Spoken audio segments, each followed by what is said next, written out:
Hi everyone, and welcome to this very brief FAQ on our measuring tool.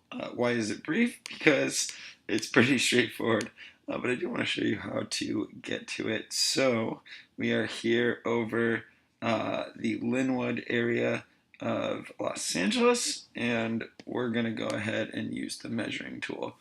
First and foremost, you can of course measure across an area.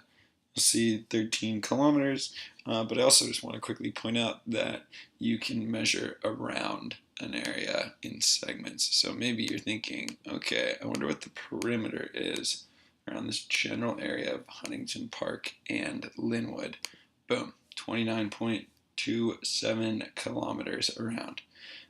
That's pretty much it. Simple, works, easy to use, and that's all you need. So there you go.